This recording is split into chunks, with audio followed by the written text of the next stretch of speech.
안녕하세요. 우리 성도님들의 거룩한 모임 중에 거하시고 또 우리 성도들의 찬송과 감사를 받으시는 우리 주님의 충만한 영광을 주의 만찬 시간에 보게 하신 것에 감사를 드립니다.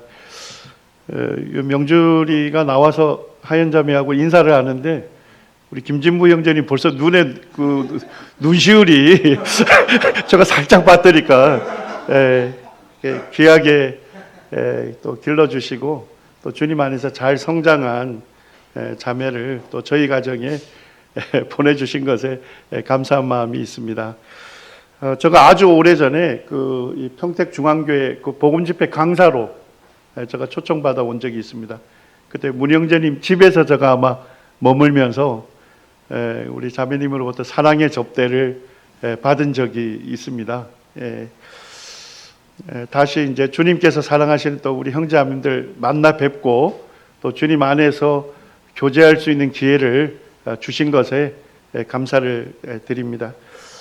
이번 시간에는 살아계신 하나님, 역사하시는 하나님이라는 주제로 말씀을 교제하겠습니다. 우리 이제 그 다윗 왕과 솔로몬 왕 이후에 많은 열왕들이 있었죠.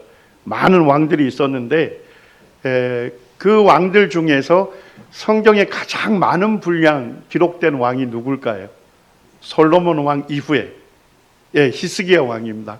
히스기야 왕은 이사야서, 열왕기하, 역대하에 걸쳐서 이 히스기야 왕이 하나님을 어떻게 섬겼는지에 대해서 아주 자세하게 기록해 주고 있습니다. 히스기야 왕이 어떤 사람이었는지 열왕기하 18장 3절에서 6절까지 이렇게 말씀하고 있어요. 히스기야가 여호와 보시기에 어떻게 행했습니까? 정직하게 행하였던 왕이었습니다. 히스기야가 여러 산당들을 제거하고 주상을 깨뜨렸다. 그래서 히스기야가 왕이 되었을 때 우상을 척결합니다. 우상을 척결하고 그리고 성전 중심의 예배를 회복합니다.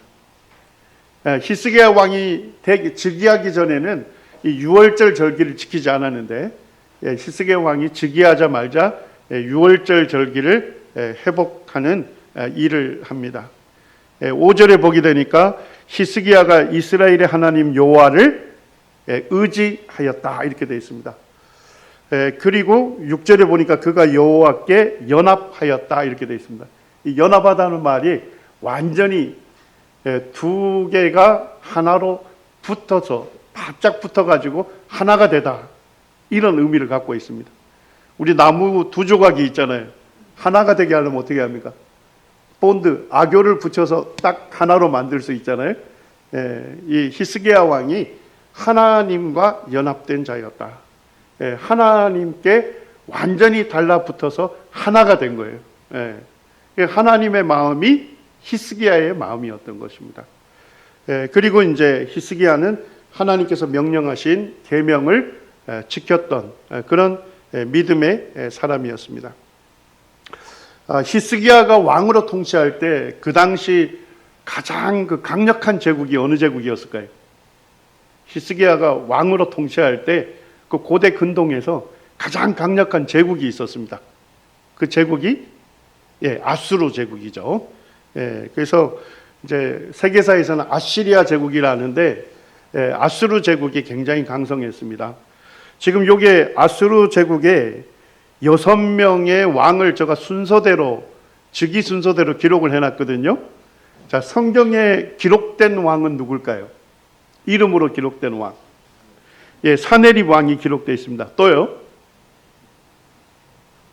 6명 왕 전체가 이름으로 기록이 되어 있습니다. 그러니까 아시리아 제국의 디글랏빌레셋 3세서부터 해서 오스납발까지 성경에 6명의 왕이 전부 다 이름으로 등장을 합니다. 요거 하나만 봐도 성경은 세계사 중심에서 확인 가능한 실제 역사다 하는 것을 알 수가 있습니다. 이 아시리아 제국이 이제 북이스라엘을 여러 번 이제 침략을 하게 되죠. 그리고 이제 살마네셀 5세 때 BC 722년에 사마리아 성이 함락이 됩니다. 그래서 북이스라엘 왕국이 완전히 역사에서 사라지게 됩니다. 그리고 이제 정복한 후에 사르곤 2세가 왕으로 즉위하면서 강제 이주 정책을 하죠. 그러니까 사마리아 사람들을 다른 제국의 도시로 옮기죠. 일부를. 그리고 다른 제국에 있는 사람들을 다시 사마리아로 끌고 와요. 사마리아에는 뭡니까? 유대인들도 있었고 이방인들이 있었죠. 그러니까 함께 뭐가 이루어졌겠습니까? 혼혈이 이루어지게 되고, 그래서 민족 정체성을 제거를 하는 거예요. 그렇게 해서 반란의 싹을 완전히 없애버리는 그와 같은 정책을 아시리아 제국이 했습니다. 그래서 이제 예수님 시대에 사마리아 사람들을 뭐라 부릅니까? 더 이상 유대인으로 안 부르죠. 유대인들과 이방인들이 혼혈이 됐기 때문에 사마리아인이라고 따로 호칭을 한 것입니다. 그래서 유대인하고 사마리아인들이 뭐 하지 않았습니까? 상종치 아니한 거죠. 제가 이제 이스라엘에 가보니까 지금도 자기들이 사마리아인이라고 하는 정체성을 가진 사람들이 한 몇백 명이 살고 있어요. 그 사마리아, 제가 이제 세겜 지역에 갔더니까 남자들은 붉은 모자를 쓰고 치마 같은 복장을 입은 사람들이 있었는데, 물어봤더니까 이분들이 사마리아인이라고 얘기를 하더라고요. 그리고 이제 사르곤 2세가 705년에 BC 705년에 이제 사망하면서 그의 아들 사네립이 즉위를 하게 됩니다. 그러니까 아들 사네립이 왕으로 딱 즉위하니까 동서에서 반란이 일어납니다. 동쪽 바벨론에서 반란을 일으키고, 서쪽으로는 지중해 연안에 여러 페니키아 제국의 도시 국가들이 있잖아요. 거기서 반란을 일으켜요. 자, 근데 누구도 이 반란에 가담합니까? 히스기야 왕도 사네립 왕에게 조공을 바치기를 거부해요. 자, 조공을 거부한다는 얘기는 뭡니까? 반란을 일으켰다는 것이죠. 그렇게 해서 이제 이 동서 반란을 진압하는데 4년이 걸립니다. 그리고 이제 BC 705년에 어디를 침공합니까? 유다 왕국을 침공을 하게 됩니다. 이 역사가 이제 성경에 아주 자세하게 기록이 되어 있습니다. 제가 이제 그 루브르 박물관에 그때 코로나 막 이렇게 발생 초기에 그때 이제 루브르 박물관하고 대형 박물관에 가서 공부를 한 적이 있어요. 어떤 형제님이 전화가 왔는데 그 루브르 박물관하고 대형 박물관 갔다 왔냐 그러더라고요. 다녀온 적 없다 그러니까, 아니 그럼 남의 사진을 그걸 PPT를 만들어서 가르치냐, 형제님이 직접 가서 찍어서 공부한 것으로 가르쳐라. 그래서 연락이 왔는데 뭐 전부 비용을 대주시더라고요. 그래서 이제 제가 15일간 영국 그 런던에 있는 대형 박물관하고 이제 프랑스 파리에 있는 루브르 박물관에 가서 이제 공부를 했습니다. 제가 이제 비행기로 자꾸 이동하다 보니까 굉장히 피곤하더라고요. 거기서 이제 제가 카리스마 있는 얼굴로 이제 찍은 사진인데, 거기에 박물관에 갔더니까 그 이라크에 이제 두르사르킨이라고 하는 고대 도시가 있습니다. 우리말로 하면 사르곤의 요새다 하는 도시 이름이에요. 거기에 이제 사르곤 왕의 궁전이 있습니다. 근데 그 궁전에 있는 벽화를 프랑스 사람들이 전부 뜯어와 가지고 지금 루브르 박물관에다가 전시를 하고 있어요. 여기 보니까 인물이 2명이 새겨져 있는데 제 키보다 한 2배 정도 되는 거대한 인물이 그 돌에 새겨져 있는 겁니다. 자, 요게 왕의 큐를 잡고 있는 이 왕이 누굴까요? 누구의 궁전입니까? 사르곤의 궁전이니까 사르곤 왕이죠.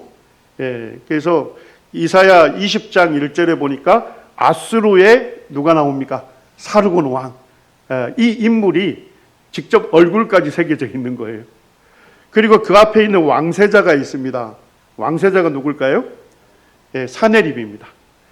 성경에 아수르 왕 사네립 이렇게 되어 있습니다. 제가 그곳에 딱 가서 사진을 찍으면서 성경에 기록된 인물들은 뭡니까? 돌에 얼굴까지 다 새겨져서 남아 있습니다. 그리고 이제 아시리아 제국 자체가 굉장히 잔인한 제국이거든요. 조금 이따 이제 살펴보면. 근데 아시리아 제국이 잘한 게 딱 하나 있어요. 뭘 잘했을까요? 왕의 치적 비문 있지 않습니까? 왕의 치적 비문을 만들어서 왕의 치적을 아주 빼곡하게 기록해 놓은 거예요. 자, 그러면 아시리아 제국의 6명 왕 전체가 성경의 이름으로 등장을 하죠. 성경에 기록된 그 사건이 실제 역사적 사건이다 하는 것을 이 아시리아 제국 왕들의 치적 비문에 그대로 다 새겨져 있는 겁니다. 예. 그래서 이 성경은 세계사 중심에서 확인 가능한 실제 역사다 하는 것을 알 수가 있는 것입니다. BC 이제 701년에 지금 이제 그 아수르 왕 사네립이 유다 왕국을 침략을 했거든요. 자, 그때 북이스라엘 왕국이 존재했을까요? BC 701년에? 아까 BC 722년에 멸망했다지 않습니까? 자, 그러니까 아시리아 제국의 이 경계선이 어디까지 오느냐? 북이스라엘의 최남단이 베델이죠. 베델까지가 아시리아 제국의 경계선이 되는 겁니다. 자, 그러니까 예루살렘이 어디에 있는지 아시겠죠? 베델하고 아주 가까워요. 풍전등화입니다. 여기를 침략을 한 것입니다. 예. 그래서 이제 예루살렘 자체가 가보시게 되면 유다 산지에 건설되어 있습니다. 한 해발 한 1000m 높은 그 산지 위에 건설이 되어 있기 때문에 요걸 침략하기가 쉽지 않아요. 침략을 하려면 먼저 평지를 먼저 쳐야 돼요. 그래서 이 라기스 성을 포위해서 먼저 이 아시리아 군대가 칩니다. 그리고 이제 많은 대군들을 예루살렘으로 보냅니다. 그리고 예루살렘을 포위하고 뭘 합니까? 항복하라고 하는 심리전을 펼치고 있는 겁니다. 이게 이제 성경에 기록되어 있습니다. 제가 이제 실제 이제 라기스성을 가봤더니까 굉장히 견고한 요새입니다. 보니까 성벽이 몇 중으로 되어 있습니까? 성벽 자체가 2중 성벽을 갖고 있습니다. 그리고 성문을 보니까 방이 왼쪽에 몇 칸입니까? 한 칸, 두 칸, 세 칸이죠. 자, 그럼 좌우면 몇 방이 되죠? 6방. 그래서 요걸 이제 6방 성문 구조로 하는데 가장 튼튼한 성문 형태입니다. 그러니까 여기를 한 번을 뚫는다 해서 바로 들어갈 수 있는 게 아니죠. 또 뚫어야 하고 또 뚫어야만 성내로 진입이 가능한 겁니다. 그래서 이제 제가 그곳에 가봤더니까 이중 성벽을 갖고 있고 성문 자체가 6방 성문 구조를 가졌다는 것은 라기스성 자체가 굉장히 견고한 요새였다는 겁니다. 자, 근데 이 견고한 요새를 사내립 군대가 어떻게 했습니까? 정복을 했어요, 여기를. 그래서 제가 가봤더니까 이쪽 이 약간 높은 곳에다가 지금 요새를 건설했습니다. 그리고 이중 성벽을 갖고 있고 6방 구조를 갖고 있으니까 이걸 점령하기가 굉장히 어려운 거예요. 그래서 어떻게 점령했을까요? 여기에 약간 절벽 같은 데 있습니까? 여기에다가 16,000톤 가량의 돌과 흙을 쌓습니다. 그래가지고 이쪽을 높인 다음에 위에서 아래로 점령을 하게 됩니다. 실제 이제 저 가서 찍은 사진인데 요걸 누가 쌓은 겁니까? 사내립 군대들이 쌓았어요. 근데 실제는 누가 쌓았을까요? 이미 작은 성들이 다 함락이 됐기 때문에 유다 사람들을 포로로 끌고 와서 여기에 돌과 흙으로 성을 쌓은 토성을 쌓으니까 라기스 성 안에 있는 유다 사람들이 자기 백성들을 공격할 수 없었어요. 그래서 여기에 높은 토성을 쌓습니다. 실제 여기에 사내립 군대가 유다 포로들을 끌고서 쌓았던 토성이 지금도 남아 있습니다. 그리고 이제 고고학자들이 발굴할 때 보니까 한 웅덩이 안에 1,500명의 그 유골들이 매장이 돼 있었고, 그리고 이제 이 라기성 전체가 다 대대적인 화재로 파괴됐다 하는 것을 이제 발견할 수 있는데, 성경에 기록된 그대로 이제 라기성이 함락됐다는 것을 지금 보여주고 있습니다. 그리고 이제 제가 대형박물관에 갔더니까 우리 예배당 여기 지금 공간에 한 4배 쭉 연결된 길쭉한 공간에 영국 사람들이 이 사내립이 건설한 궁전이 니느웨거든요. 우리 요나서의 배경이 되죠. 거기에 니느웨 궁전에 있는 그 궁전 벽화를 전부 다 뜯어와 가지고 여기 4배만한 데에다 쫙 전시를 해놨어요. 그래서 제가 이제 일부 사진을 봤더니까 거기 대부분이 뭐냐면 사내립 군대가 라기스성을 점령하는 그 라기스 전투를 거기다가 새겨놨습니다. 그래서 여기 보면 지금 이제 아시리아 군대들이 그 공성령 성을 파괴하는 무기로 지금 이제 그런 것들이 새겨놓고 이 라기성 안에서는 유다인들이 최후의 항전을 벌리는 그와 같은 생생한 모습들을 새겨놓고 요 뾰족한 투구를 갖고 있는 사람들이 아시리아 군대입니다. 여기 투석병들, 궁수들 이런 걸 새겨놨어요. 자, 근데 여기는 뭘 새겨놨을까요? 라기스성에서 유다인들이 포로가 되면 그 포로의 시신들을 어떻게 했습니까? 여기 뾰족한 짱대에다가 박아가지고 그 앞에 전시를 했습니다. 그러니까 너희들이 항복하지 않고 저항하면 어떻게 된다는 겁니까? 이 사람들처럼 이렇게 된다 하면서 성 안에 있는 유대인들을 굉장히 위협한 그런 이제 역사가 있고요. 여기에 보니까 유다의 병사들이 포로로 잡혔는데 어떻게 하고 있습니까? 산채로 지금 피부 가죽을 벗기고 있는 이런 아주 잔인한 것들을 거기에 새겨놓고 있습니다. 그리고 이제 거기에는 보니까 포로로 잡힌 사람들을 강제로 지금 뭐 하고 있습니까? 이주시키고 있어요. 다른 지역으로. 그렇게 해서 혼혈을 통해서 민족 정체성을 말살하고 반란의 의지를 제거하는 이와 같은 전략을 쓴 것입니다. 지금 유다의 군사들이 포로로 끌려가고 있는 생생한 모습. 한 벽면에 보니까 되게 놀랍더라고요. 거기에는 사내립 왕의 보좌에 앉아 있는 게 거기 새겨져 있어요. 그리고 유대인들의 포로들이 완전히 발가벗긴 채로 거기에 이제 처분을 기다리고 있어요. 여기에 보니까 뭐가 써져 있는 것처럼 보이시죠? 아카드어라고 해서 그들의 언어로 뭐라고 기록했냐면 위대한 왕 사내립은 보좌에 앉아 계신 채 전리품들이 자신의 앞을 지나가고 있는 것을 보고 계셨다 하는 그 글을 거기다가 새겨놓고 있는 겁니다. 자, 거기에 보니까 더 잔인한 모습. 지금 아시리아 병사들이 뭘 들고 가고 있습니까? 유다 병사들 목을 잘라서 그거를 지금 양손에 잡고 아주 활기차게 지금 자기 진영으로 들어가는 그런 모습을 거기에 새겨놨습니다. 자, 이 호전적이고 아주 잔인한 아시리아 제국이 지금 어딜 친 겁니까? 유다 왕국을 침략했습니다. 히스기야 왕과 유다 백성들의 마음을 조금 헤아리게 됩니까? 정말 이 바람 앞에 선 등불처럼 그런 위기를 맞이했던 것입니다.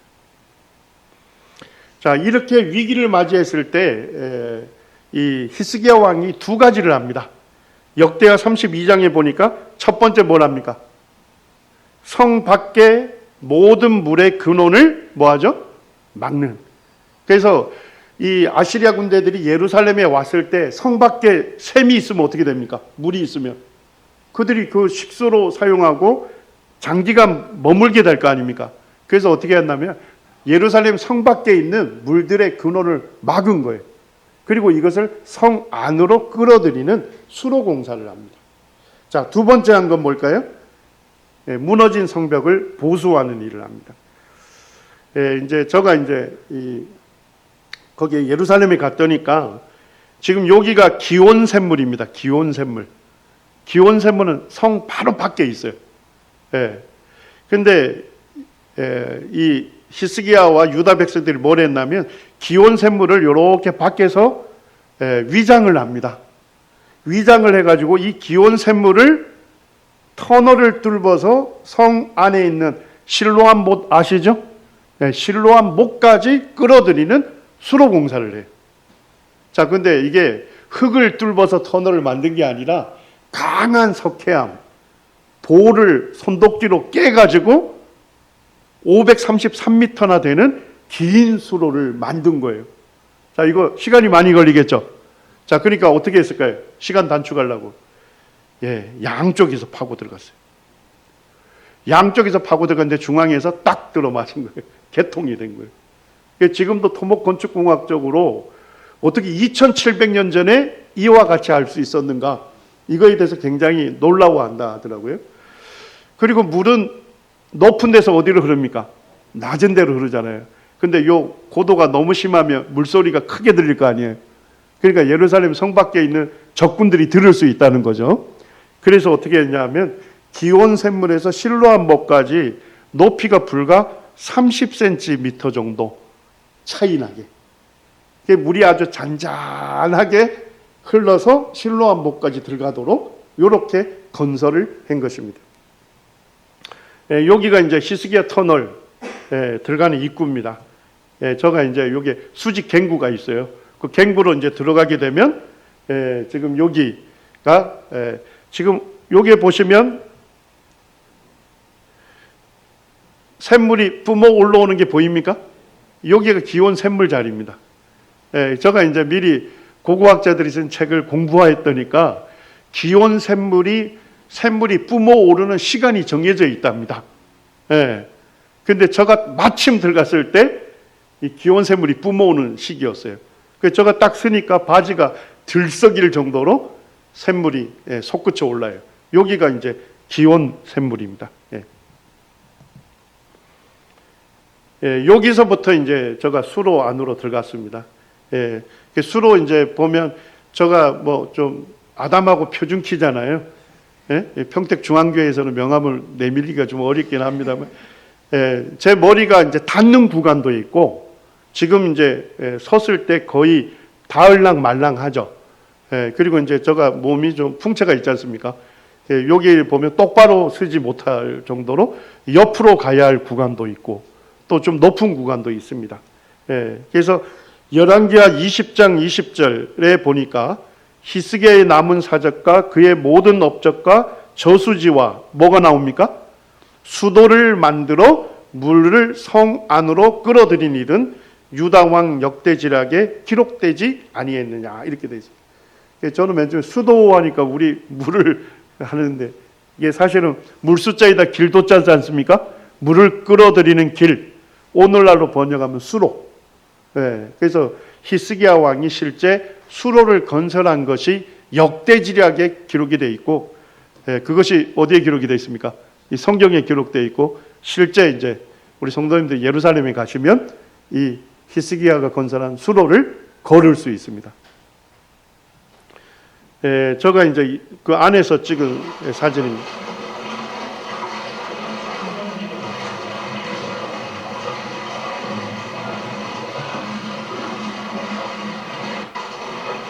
여기에 깨끗한 물이 흐르는 게 보입니까? 아주 깨끗한 물이 흐르고요. 여름에 가면 조금 물 양이 좀 적긴 합니다만 그래도 흐릅니다. 여름에 가도. 제가 이제 8월 달에 한번 갔고 1월 달에도 갔는데 겨울에는 물량이 많아요. 비가 많이 오니까.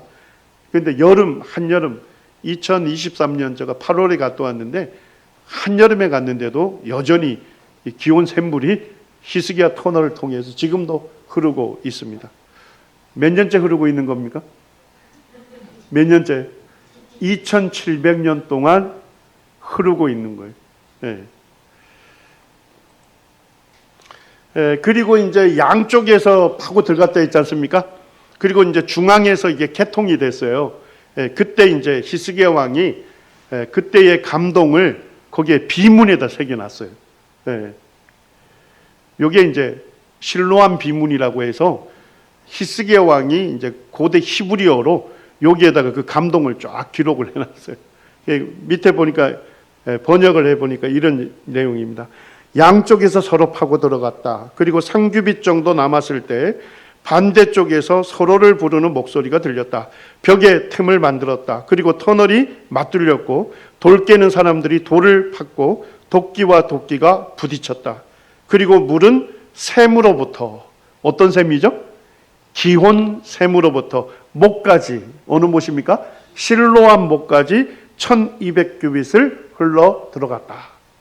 이게 이제 1880년에 거기에 아이들이 숨바꼭질 하다가 이 수로 안에 비문을 발견을 했어요. 지금 이제 이게 발견이 되면서 한 규빗의 단위를 알게 됐습니다. 한 규빗. 한 규빗이 어디에서 어디까지입니까? 손끝에서 팔굽까지가 한 규빗이죠. 44cm나 45cm 정도 되는데 요게 이제 그때 알게 된 겁니다. 한 규빗이 손끝에서 팔굽까지 길이로 잰다 하는 것을 알게 됐습니다. 근데 이 1880년에 이게 발견이 됐는데 이때 예루살렘은 오스만 투르크 제국이라 해서 터키 사람들이 지배하고 있었어요. 그래서 이 터키 사람들이 요 비문을 통째로 파서 이스탄불로 가지고 갔어요. 그래서 제가 이제 몇 년 전에 이스탄불에 그 고고학 박물관이 있습니다. 세계 4대 박물관 중에 하나인데 거기 성경 유물이 그득그득 있어요. 거기 갔더니까 이 원본이 실로암 원본이 거기 전시되어 있는 걸 제가 이제 찍어 왔습니다. 제가 한번 그곳에서 한번 촬영했습니다. 인데요. 주전 701년에 아시리아 제국의 사네립 왕이 이 유다 예루살렘을 공격해 왔습니다. 그때 히스기야 왕과 유다 백성들이 두 가지를 했습니다.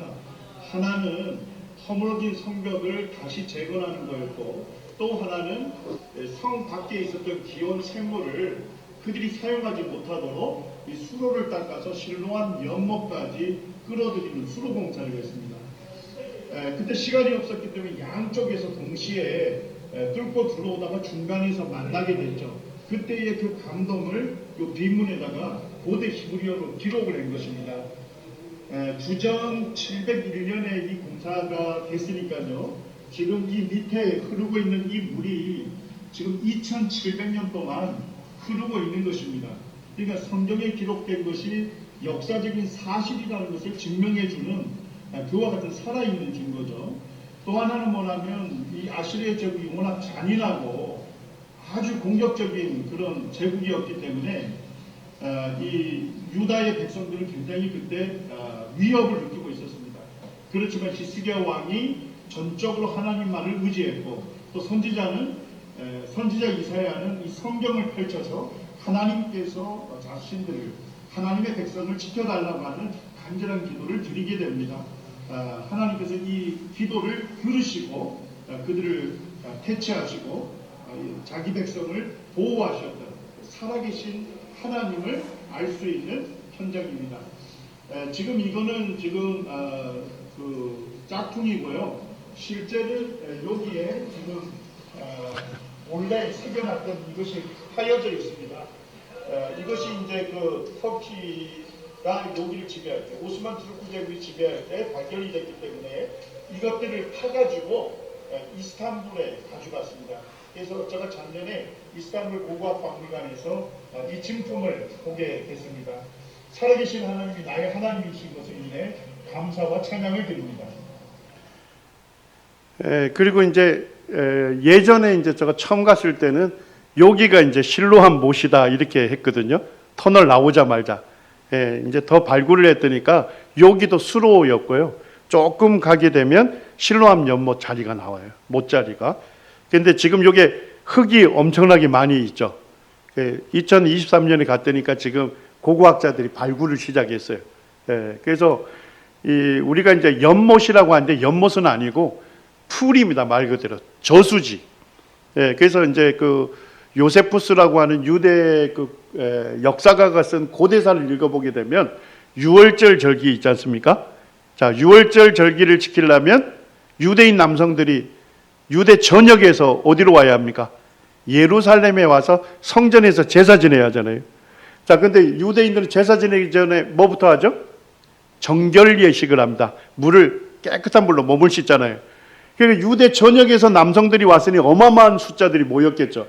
그들이 집단으로 정결 예식을 한 곳이 어디입니까? 실로암 못이라고 얘기를 합니다. 규모가 어마어마한 거죠.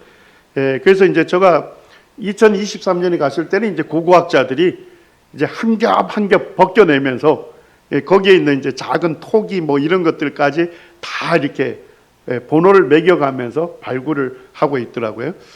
그래서 이제 전쟁이 아마 맞춰지면 제가 내년 1월에 방문할 계획인데 성도님들 모시고 그때 되면 아마 이 실로암 전체가 발굴이 될 것 같습니다. 지금 이제 발굴하는 현장입니다. 그리고 이제 제가 예루살렘에 갔더니까 역대하 32장 5절에 보니까 퇴락한 성을 뭐합니까? 중수, 재건하죠. 그리고 망대까지 높이 쌓았다 이렇게 되어 있는데 여기가 지금 이제 히스기야 왕과 이제 유다 백성들이 쌓았던 재건했던 그 성벽입니다. 그리고 그게 몇 미터 정도까지 됩니까? 한 8미터 높이까지 쌓았다. 이렇게 지금 발굴 결과를 표기하고 있습니다. 자, 이제 라기스성을 정복할 즈음에 지금 아수르 왕이 누구를 예루살렘에 보냅니까? 랍사게를 예루살렘을 보내서 대군을 거느리고 가게 합니다. 자, 근데 랍사게는 사람 이름이 아니고 이 아시리아 제국의 군대 장관을 이 랍사게라고 부릅니다. 그러니까 왕은 지금 뭐 하고 있습니까? 라기성을 이제 마지막으로 점령하고 있고 대군은 지금 보내가지고 예루살렘에 가서 포위하고 지금 항복하라고 심리전을 하게 한 거죠. 랍사게가 이제 이 사네립 왕을 대신해서 이렇게 얘기합니다. 우리 이사야 36장 17절 18절 같이 한번 읽겠습니다. 시작. 내가 와서 너희를 너희 본토와 같이 곡식과 포도주와 떡과 포도원이 있는 땅에 옮기기까지 하리라. 혹시 히스기야가 너희에게 이르기를 여호와께서 우리를 건지시리라 할지라도 속지 말라. 열국의 신들 중에 자기의 땅을 아수르 왕의 손에서 건진 자가 있느냐. 랍사게의 말을 이해하시겠습니까?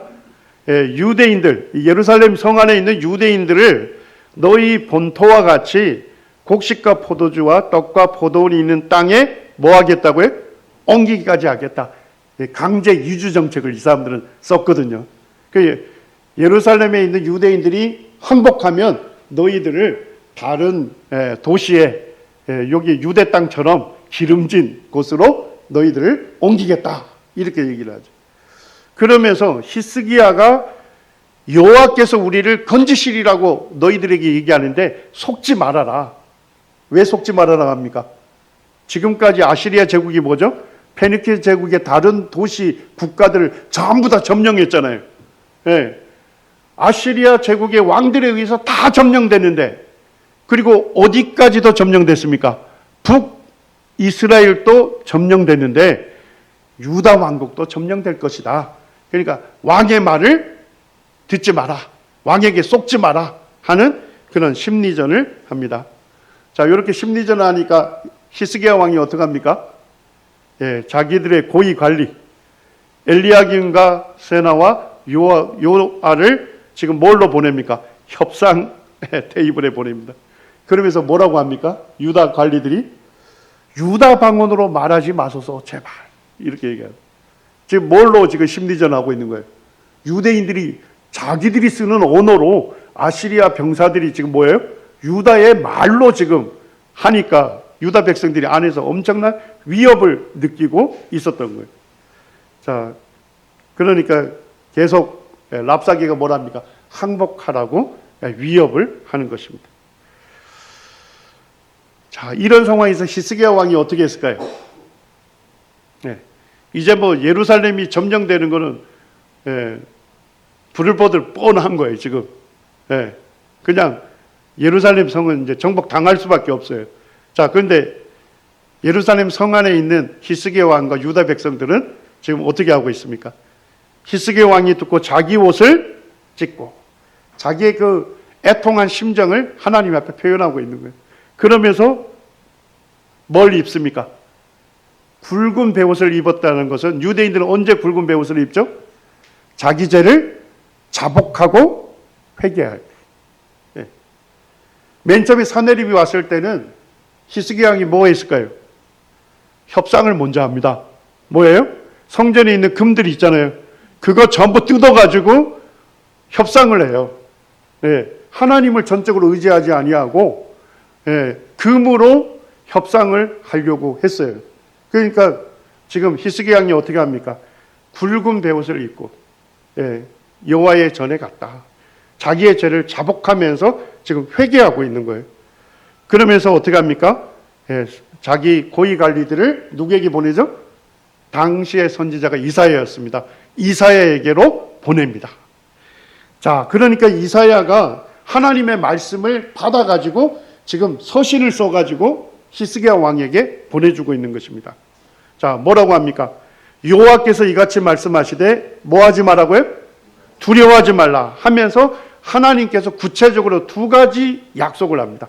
자, 첫 번째 약속이 뭡니까? 사내립이 소문을 듣고 그의 고국으로 뭐 할 것이다? 돌아갈 것이다 하는 것을 예언합니다. 자, 두 번째는 뭘 약속합니까? 내가 그를 사내립을 그의 고국에서 칼에 죽게 하리라 하셨느니라 하니라. 하나님 구체적으로 두 가지 예언을 하신 거예요. 사내립이 고국으로 돌아갈 것이다. 두 번째는요, 고국에 갔을 때 칼에 죽임 당할 것이다 하는 두 가지 구체적인 약속을 해줍니다. 자, 이제 히스기야가 뭘 합니까? 이 하나님 말씀을 받았습니다. 그리고 그 편지를 어디에 펼쳐놓고요? 여호와 앞에 펼쳐놓고 기도하고. 우리 형제자매님들은 내가 스스로 감당할 수 없는 어려움 만날 때 어떻게 하십니까? 우리 믿음의 선배들은 많이 했던 것이 뭐냐면 조용한 골방에 들어가서 성경을 펼쳐놓고 하나님 말씀을 읽는 거였어요. 하나님 말씀을 읽다가 하나님께서 내게 주시는 그 약속의 말씀을 받았을 때 그 말씀을 의지해서 펼쳐놓고 하나님께 간절히 기도했습니다. 히스기야 왕도 그랬습니다. 자, 히스기야 왕은 기도할 때 자기의 기도를 들으시는 분이 누군지를 분명히 알았습니다. 자, 히스기야의 기도를 들으시는 분은 누구시죠? 그룹들 위에 계신 이스라엘의 하나님 여호와께 기도했습니다. 예. 히스기야 왕은 기도할 때 그룹들 위에 계신 이스라엘의 하나님. 자, 그룹은 어디에 있습니까? 예, 성전 지성소에 가게 되면 언약궤가 있죠. 자, 언약궤 뚜껑이 있을 거 아닙니까? 뚜껑을 뭐라 하죠? 속죄소, 속죄판 또는 하나님께서 은혜를 베푸시는 보좌가 있다 해서 쉬운 자라고 합니다. 자, 그 언약궤 뚜껑, 속죄판 위에 뭐가 있었습니까? 두 그룹의 천사가 있었습니다. 하나님은 자신의 임재를 뭘로 드러내셨죠? 구름 기둥으로. 구름이 어디까지 내려와 있는 거예요? 두 그룹 천사들 사이에 속죄소까지 구름이 쫙 임해 있는 것입니다. 이스라엘 백성들이 뭐예요? 지성소에 있는 구름 기둥을 보면 누가 계시다는 걸 압니까? 하나님의 임재를 알았어요. 그러니까 히스기야 왕이 기도할 때 그룹들 위에 계신 이스라엘 하나님 여호와께 기도했다는 것입니다. 자기 백성과 함께 하시는 하나님, 자기 백성 중에 거하시는 하나님께 간절히 기도했던 것입니다. 그 다음에 언약궤는 무엇을 상징합니까? 이스라엘 백성들이 하나님의 언약의 백성이다. 하나님과 이스라엘 백성이 언약을 맺은 백성이다 하는 것을 상징하는 거잖아요. 그죠? 그래서 그룹들 위에 계신 하나님은 누굴 얘기하는 것입니까? 자기 백성과 언약을 맺으신, 자기 백성과 약속하시면 반드시 이루시는 그 신실하신 하나님께 간절히 기도했던 것입니다. 우리가 기도하는데요, 내 기도를 들으시는 분이 누군지를 잘 아셔야 돼요. 우리 주님께서도 두 가지를 약속하셨잖아요. 두세 사람이 내 이름으로 모인 곳에 주님 뭐 하시겠다 했습니까? 함께 하시겠다고 약속하셨어요. 우리가 교회로 모이게 될 때 주님 우리 그 가운데 계시는 거예요. 그리고 두 사람이 연합해서 드리는 기도를 주님 뭐 하신다 했습니까? 들으시겠다고 주님 약속하셨어요. 이 두 가지를 믿으시는 분들은 기도 집회 가운데 함께 하시는 주님을 의지하게 되는 것입니다. 저도 이제 남원서문교회 보면 주일날 성도님들이 굉장히 많으셔요. 물론 이제 시골에 사시는 분들이 있기 때문에 주일날은 다 나오셔요. 수요일날은 이제 시내권에 있는 분들만 한 70여 분 모여요. 근데 금요 집회는 어떨까요? 한 40여 분 모여요. 예. 그래서 제가 어떤 데는 주님 앞에 그런 죄송한 마음을 표현합니다. 주님께서 직접 약속하신 두 가지를 우리가 믿는다면, 예. 두세 사람이 모인 곳에 내가 함께 하시고 두 사람이 연합해서 드리는 기도를 들으시겠다고 주님 약속하셨는데, 이 약속을 믿는 사람은 어디에 오는 겁니까? 그 기도 집회 가운데 오는 거예요. 예. 그리고 자기 백성과 함께 하시고, 그리고 자기 백성에게 말씀으로 약속한 것은 신실하게 지키시는 그 주님을 의지해서 주님 앞에 성도들이 연합해서 기도를 하게 되는 것입니다. 그럴 때 주님 역사하시는 것이죠. 예. 이 히스기야 왕은 자기의 기도를 들으시는 하나님이 어떠한 분이신지 분명히 알았습니다. 두 번째로 보니까 히스기야는 자기의 기도를 들으시는 분이 누구셔요? 천지를 만드신 분. 여호와여, 주는 천하 만국의 홀로 하나님이시라. 주께서 천지를 만드셨나이다. 주님은 이 천지 만물을 지으신 분이시잖아요. 자, 천지의 주인이 누구십니까? 만드신 분이시죠. 성경에 보니까 우주 만물을 지으신 하나님께서는 천지에 뭐가 되셔요? 주제가 되신다. 주인이 되시고 다스리시는 통치자가 되신다는 것입니다. 예, 히스기야 왕은 자기의 기도를 들으시는 하나님이 어떤 분인지 알았어요. 천지 만물을 지으신, 모든 것을 아시고 모든 것을 하실 수 있는 능하신 하나님, 전능하신 하나님께 간절히 기도했던 것입니다. 자, 세 번째로 히스기야는 자기의 기도를 들으시는 분이 누구세요? 살아계신 분이시다. 그러면서 히스기야는 누구를 얘기하느냐면 우상을 얘기합니다. 우리 17절에서 19절까지 우리 같이 한번 읽어보시죠. 시작. 여호와여, 아수르 여러 왕이 가연 여러 민족과 그들의 땅을 황폐하게 하고 또 그들의 신들을 불에 던졌사오니 이는 그들이 신이 아니요 사람의 손으로 만든 것 곧 나무와 돌뿐이므로 멸하였나이다. 우리 하나님 여호와여, 원하건대 이제 우리를 그의 손에서 구원하옵소서. 그리하시면 천하 만국이 주 여호와가 홀로 하나님이신 줄을 알리이다. 예. 지금 히스기야가 이렇게 얘기합니다. 여호와여, 아수르 여러 왕이 가연 여러 민족과 여러 땅을 황폐케 했다는 것입니다. 그런데 그들의 신은 누구라는 것입니까? 나무로 만든 것이고 돌로 만든 뭐에 불과하다는 겁니까? 우상에 불과하다는 것입니다. 예. 우상은 뭡니까? 우상에 눈이 있지 않습니까? 볼 수 있나요? 볼 수 없습니다. 우상에 귀가 있죠? 우리의 간절한 기도를 들을 수 있나요? 들을 수 없습니다. 우상에 다리가 있지 않습니까? 움직일 수 있습니까? 움직일 수 없습니다. 우상에 팔이 있죠? 우리를 어려움 중에서 건져낼 수 있습니까? 없습니다. 그러니까 지금 히스기야가 뭐라고 하냐면 우상은 뭐라는 겁니까? 하나님을 흉내내는 짝퉁신이고 거짓신이고 가짜신에 불과하다. 하나님의 찬양과 경배를 갈취하는 악한 신에 불과하다. 그러기 때문에 그 모든 나라들이 아수르 제국의 왕들에 의해서 다 멸망당했다는 것입니다. 그렇지만 하나님은 어느 분이셔요? 어떤 분이셔요? 살아계신 분이셔요. 하나님은 우리의 눈을 지으신 분이시죠? 예, 우리의 처한 상황을 다 보시고 아시는 분이십니다. 우리의 길을 만드신 분이 누구셔요? 하나님이십니다. 그렇기 때문에 하나님은 우리와 함께 계실 뿐만 아니라 우리의 간절한 기도를 들으시는 분이에요. 이 강한 오른손을 누가 만드셨습니까? 하나님 만드셨죠? 하나님은 우리가 위협 가운데, 어려움 가운데, 스스로 어찌할 수 없는 상황을 만났을 때 하나님은 전능하신 팔을 펼치셔서 우리를 그 어려움 중에서 뭐 하시는 분입니까? 구원해 내시는, 건져내시는 살아계신 분이십니다.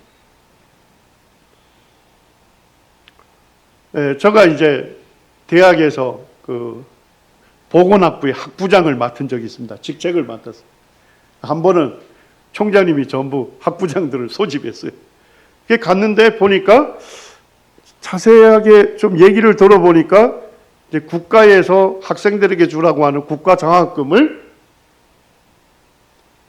대학에 건축하는데 지금 이걸 도용을 하겠다는 거예요. 그리고 이제 총장이 혼자 책임지기 어려우니까 학부장들에게 전부 도장을 찍으라고 하는 겁니다. 상황은 제가 이해가 됐어요. 근데 뭐 보니까 뭐 도장이 그냥 막 와서 막 찍은 거예요. 그래서 저도 엉겹결에 찍었습니다. 그러니까 제 마음이 어떻겠습니까? 제 양심이 그냥 신앙 양심이 확 무너졌어요. 근데 이제 저희 교회에 또 기자가 있었어요. 기자. 구원받은 지 얼마 안 되는 그 형제님이 저한테 거기 김종원 형제님 도장도 있던데요 그러더라고요. 그래서 이제 제가 뭐 지역교회 장로로 섬기고 있었는데 참 부끄러웠어요. 그때 이제 유경 형제님이 저 전주 기린도 교회에 성도 집회가 있다고 저한테 가자고 하더라고요. 그래서 제가 형제님 제가 제 심령이 지금 힘들어서 그 성도 집회 갈 그런 상황이 안 됩니다. 그러니까 유경 형제님 그러셔요. 힘들수록 말씀을 들어야 돼. 그러면서 저를 막 거의 강권해서 전주로 데리고 가셨어요. 그때 이제 캐나다에서 오신 한 형제님이 말씀을 전하셨어요. 그때 이제 역대하에 보면 아사왕 아시죠? 선한 왕이 있었어요. 근데 그 아사왕의 그 본문을 굉장히 긴 그 2장을 다 읽으시는 거예요. 강사님이 2장을 혼자서 그냥 읽으셔. 근데 거기에 쭉 읽는데 무슨 단어가 계속 반복돼요. 아사 왕이 평안하였고 유다 백성들이 평안하였고 아사의 시대에 평안하였고 유다 왕국 주변의 나라들이 평안했다. 계속 평안했다 말씀이 반복이 돼요. 저는 지금 평안이 없는데 저는 지금 평안이 없는데 계속 본문에서는 평안했다. 그게 계속 하는 거예요. 그 이유를 성경이 말씀하더라고요. 아사 왕이 주를 전심으로 찾았음에 아사 왕을 평안케 하고 그의 백성들을 평안케 하고 그의 시대를 평안케 하고 그의 주변 나라들까지도 평안케 합니다. 그러면서 이제 바로 전쟁이 이어져요. 거기에 보면 구스 왕 세라가 엄청난 병력을 끌고 와요. 그때 이제 아사 왕이 자기 백성을 끌고 나갑니다. 근데 아사 왕이 백성들 앞에서 기도해요. 제가 보면서 지도자는 이 정도는 돼야 한다. 저 감동을 받았는데 아사 왕이 자기 백성들 앞에서 백성들은 지금 쫄고 있거든요. 쪽수도 안 되고 거기에 성경 나온 거 보면 쪽수도 안 되고 군사력도 안 되고 그런데 아사 왕이 자기 백성들 앞에서 손을 들어서 하나님께 기도합니다. 하나님, 강한 자와 약한 자 사이에 도우실 이는 누구밖에 없다고요? 하나님밖에 없습니다. 그러면서 사람으로 하나님을 이기지 못하게 하옵소서. 그 말씀을 딱 듣는데 저에게 용기가 탁 생기는 거예요. 근데 그때는 다 방석이었어요.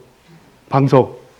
근데 제가 중앙쯤에 있었는데 제가 뭐 완전히 말씀에 몰입해 있었기 때문에 제가 그냥 바로 무릎을 꿇은 것 같아요.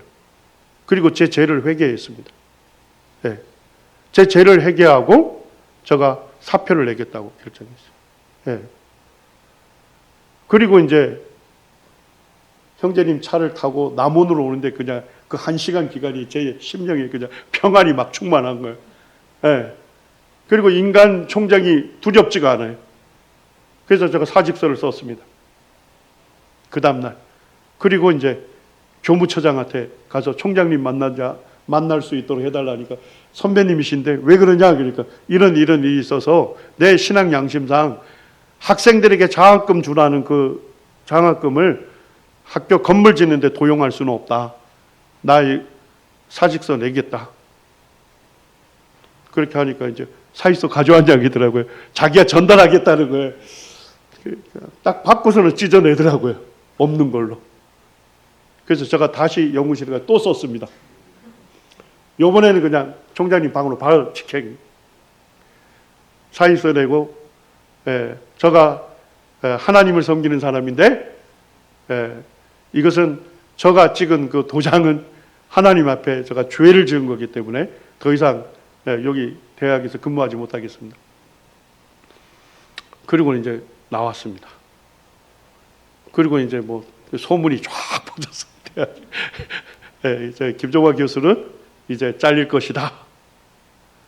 근데 한 일주일 뒤에 공문이 날아왔는데 학부장만 교체를 하고 총장님 계속 근무해 달라고 하는 요청을 제가 받았고 제 도장은 삭제가 됐어요. 제가 그 말씀을 들으면서 하나님 살아계신 분이시다. 살아계신 분, 나와 함께 계시고, 그래서 제가 그 말씀을 듣는데 강한 자와 약한 자가 싸우면 누가 이깁니까? 우리 인간이 볼 땐 강한 자가 이기잖아요. 누가 이깁니까? 하나님께서 돕는 자가 이기시는 것입니다. 내가 약한 자일지라도 하나님께서 내 편이시고 하나님께서 나를 도우시면 내가 이기는 것입니다. 그래서 이 히스기야 왕은 자기가 믿고 섬기는 하나님 누군지 알았어요. 하나님은 살아계신 분이시다. 하나님 우리의 기도를 들으시고 그 기도를 우리 가운데서 이루시는 분이시다. 그러면서 마지막으로 히스기야 왕이 뭐라고 합니까? 하나님께서 자기 백성을 구원해 내셔서 세상 열방 가운데서 하나님께서 살아계신 분이심을 드러내십시오. 누구의 영광을 위해서라도 이 기도를 성취해 달라는 겁니까? 하나님 자신의 영광을 위해서라도 우리를 그들에게서 구원해 내시옵소서. 그렇습니다. 우리의 기도가 사실 많은 것 주님 앞에 달라는 기도인데 우리의 기도의 목적은 하나님의 영광을 위한 것이에요. 하나님의 영광을 위해서 주님 이 기도를 들어주십시오. 하나님께 영광이 될 만한 그것이 우리의 기도 제목이 되어야 합니다. 사실 더 좋은 직장, 더 안락한 삶 이것을 위한 기도가 아니라 주님의 영광을 위해서 주님 이 기도를 이루어 주십시오. 할 수 있는 그런 기도를 우리가 주님 앞에 드려야 하는 것입니다. 이 하나님의 영광을 위해서 자기 백성을 구원해 달라고 간절히 기도했습니다. 자, 하나님께서 이 히스기야 왕의 기도를 들어주셨을까요? 들어주셨죠. 뭘로 알 수 있습니까? 유물이 알려줘요. 여기에 보니까 사네립 왕의 치적이 빼곡하게 기록된 사네립의 육각기둥이 발견이 됐어요. 거기에 보니까 이 사네립이 유다 왕국을 치러 왔을 때 그 내용을 성경에서 기록하는 것과 같이 아주 세세하게 기록해 놓고 있어요. 자, 근데 제가 읽으면서 놀라운 사실을 봤어요. 거기에 보니까 이렇게 얘기합니다. 나에게 복종하지 않는 유다 히스기야, 나는 새 장의 새처럼 그를 예루살렘 성 안에 뭐 했다고요? 가두었다, 포위했다 이런 얘기죠. 나는 그를 봉쇄했고 그의 성문에 뭘 심어줬다고요? 공포를 심어줬다. 그리고 끝나요. 자, 예루살렘 정복했으면 어떻게 했을까요? 그 견고한 성을 정복했고 그 다음에요 수많은 예루살렘 시민들을 포로로 전리물로 끌고 갔고 그 안에 있는 귀한 보물들을 뭐 다 세세하게 쓰게 돼 있는데 여기서 딱 끝납니다. 예루살렘을 포위는 했지만 뭐하지 못했다? 정복하지 못했다고 사네립의 치적 비문에서 그렇게 기록이 돼 있어요. 자, 왜 정복하지 못했습니까? 성경은 이유를 기록하고 있죠? 무슨 이유입니까? 이 밤에 여호와의 사자가 나와서 아수르 진영의 군사 18만 5천 명을 친지라. 아침에 일찍 일어나 보니 다 송장이 되었더라. 근데 제가 헤로도투스가 쓴 역사를 우리말로 번역이 돼 있어서 그 두꺼운 책을 읽어봤는데 거기에 재밌게 기록해 놨습니다. 그날 밤에 들쥐 떼가 아시리아 진영에 들어가 창자루, 방패 손잡이, 활, 화살 등을 깔아먹어 버렸고 수많은 군사들이 들쥐에 물려 쓰러져 있었다. 자, 요거 의학을 조금만 아는 분들이라면 하나님이 뭘로 아시리아 군대들을 진멸하신 겁니까? 그렇습니다. 패스트균. 급성 전염병이 패스트균으로 아시리아 병사들을 진멸했다. 그냥 조금 의학을 아시는 분들은 그냥 저도 읽으면서 패스트균으로 하나님께서 18만 5천 명을 치셨구나. 자, 그리고 하나님께서 히스기야 왕에게 두 가지 약속한 거 생각나십니까? 첫 번째가 뭐였습니까? 사내립이 돌아갈 것이다. 두 번째는요, 칼에 죽임당할 것이다. 자, 우리 36절 같이 37절 읽으시죠. 시작. 아수르 왕 사내립이 떠나 돌아가서 니누에에 거주하더니 그가 그의 신 니스록의 신전에서 경배할 때에 아드람멜렉과 사레살이 그를 칼로 쳐 죽이고 아라랏 땅으로 그들이 도망하매 그 아들 에살핫돈이 대신하여 왕이 되니라. 자, 두 가지 약속하신 거 구체적으로 이루셨나요? 그렇습니다. 사내립 왕이 떠나 돌아갔다 이렇게 되어 있습니다. 퇴각했습니다. 자, 그 다음에 뭐예요? 아드람멜렉과 사레살에 의해서 칼로 쳐 죽임을 당합니다. 이 두 사람은 누구일까요? 사내립의 아들들입니다. 예. 사내립이 막내 아들 에살핫돈에게 왕위를 넘겨주려고 한 거예요. 그러니까 그의 형들이 뭐예요? 후계 구도에 불만을 품은 거예요. 그래서 두 아들에 의해서 사내립이 살해를 당합니다. 네. 성경이 증언하고 있고 역사가 그대로 증언하고 있어요. 그래서 에살핫돈이 막내가 왕으로 즉위하게 됩니다. 하나님 약속하시면 어떻게 하셔요? 그대로 이루시는 분이십니다.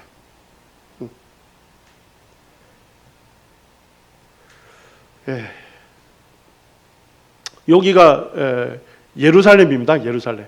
여기 하나님 성전이 있었던 곳이죠. 그리고 여기가 예루살렘 남문입니다. 여기에 보면 약간 언덕이 있죠. 여기 계단이 있습니다. 그래서 유대인들은 이 남문을 통해서 성전으로 들어가서 예배를 드렸어요. 여기를 이제 오펠 지역이랍니다. 우리 성경에 오벨이 나와요. 오벨. 오벨은 언덕이라는 뜻입니다. 거기에서 뭐가 발견이 됐냐면 예전에 그 고대에 서신을 하게 되면 줄을 묶은 다음에 거기 끈끈한 진흙을 올리고 왕의 도장을 찍죠. 인봉. 맞습니까? 예. 그렇게 해서 이게 전달이 되지 않습니까? 인봉이 뜯어져 있으면 뭐 한 거예요? 배달 사고가 난 거죠. 누가 중간에서 본 거예요. 예. 근데 재밌는 거는 거기에서 히스기야 왕의 봉인이 발견이 됐습니다. 아하스의 아들 히스기야의 것이다. 그는 유다 왕이다. 누구 거도 발견됐습니까? 선지자 이사야의 거도. 예, 이사야의 것이다. 그는 예언자, 선지자다. 우리 성도님들 조금 이해가 되십니까? 그 긴박한 상황에서 이사야는 하나님 말씀을 받아가지고 서신으로 기록해가지고 그걸 고위 관료들을 통해 왕에게 전달하고 왕은 또 그 말씀을 펼쳐놓고 하나님 앞에 간절히 기도한 것입니다. 마지막 한 말씀만 제가 빌립보서 2장 13절 우리 같이 한번 읽겠습니다. 시작. 너희 안에 행하시는 이는 하나님이시니 자기의 기쁘신 뜻을 위하여 너희에게 소원을 두고 행하게 하시나니. 제가 이제 제 지도 교수님으로부터 그 대학원 진학을 권유받은 적이 있어요. 근데 저는 대학원을 갈 생각이 전혀 없었습니다. 왜냐니까 가난한 집에 자식이었고, 진짜 힘든 가운데서 공부를 했거든요. 그래서 저는 빨리 졸업해서 병원에 취직해서 물리치료사로 열심히 돈을 벌어야 돼요. 이제 그런 마음을 갖고 있었는데, 이제 저희 이제 교수님들이 전부 그 선교사들이었습니다. 미스 커런트라고 하는 할머니가 저한테 부르시.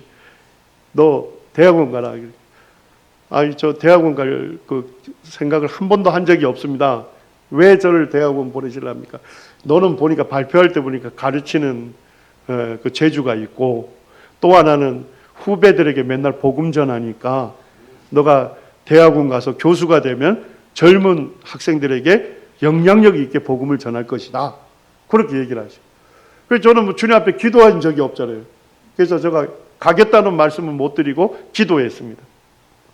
그때 기도할 때 큐티 할 때가 빌립보서 2장 본문이었는데 주님 이 말씀을 주시더라고요. 너 안에서 행하시는 이는 누구다? 너는 가난한 집안의 아들이고 작고 미약하고 그러하지만 너 안에서 일하시는 분은 하나님이시다.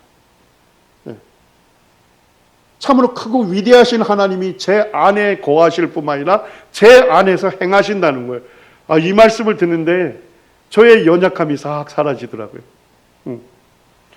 빨리 졸업해서 돈 벌어서 어머님 돌보고 이런 그게 싹 사라져요. 염려가. 내 안에서 행하는 이는 하나님이시다. 근데 하나님 두 가지를 행하신대요. 첫 번째 뭘 행하십니까? 자기의 기쁘신 뜻을 위하여 너희에게 뭘 둔다고요? 소원을 둔다. 이 얘기 뭔 얘기냐면 하나님을 기쁘시게 할 목적으로 소원을 품게 하신대요. 우리 안에 소원을. 자, 두 번째 하는 것은 뭡니까? 소원을 품으면요, 행하게 이루시는 분도 누구시라는 거예요. 이 말씀 딱. 그래서 제가 주님 앞에 무릎 꿇고 기도했습니다. 주님, 저를 대학으로 보내주시면 제자들에게 주님을 전하겠습니다. 그리고 대학원 들어갔어요. 그리고 이제 제가 남원으로 갔지 않습니까? 남원에 있는 대학으로 갔는데 우리 집사님 이제 정리하라고 하네요. 죄송합니다. 갔는데 이제 우리 남원 교회가 한 30분 정도 모였어요. 그 당시. 그래서 저 이제 수요일 날 그 구원 간증도 하고 어떻게 남원으로 오게 된지 그 간증을 하라 하더라고요. 그래서 제가 이제 말씀을 드렸어요.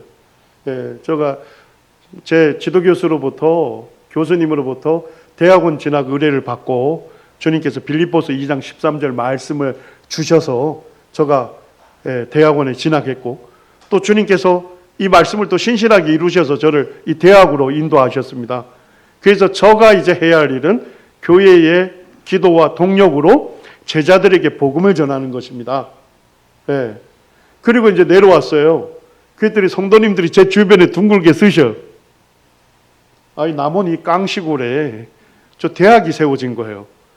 그래서 성도님들이 또 대포도 크고 저 청년들에게, 저 대학생들에게 복음을 전할 문을 열어달라고 2년째 기도하고 있다는 거예요. 그래서 제가 이 남원 서문교회 성도들의 기도의 응답으로 내가 남원에 왔구나 하는 걸 알게 됐습니다. 그리고 이제 바로 연구실에서 제자들을 초청해서 복음을 전했어요. 월요일마다 30명, 40명 제자들을 대상으로 1시간씩 복음 전하고 집사람이 음식 해온 거 다가를 나누면서 질의응답 시간을 가지면서 그들을 주님께로 인도하는 일을 도왔습니다. 저는 제가 믿는 하나님은 살아계신 분이시, 크고 위대하시고 놀라우신 분입니다.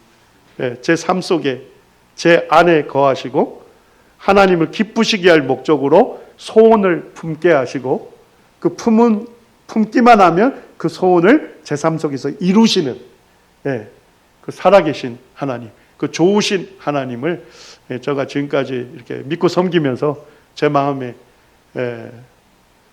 참 주님께 대한 감사가 있습니다.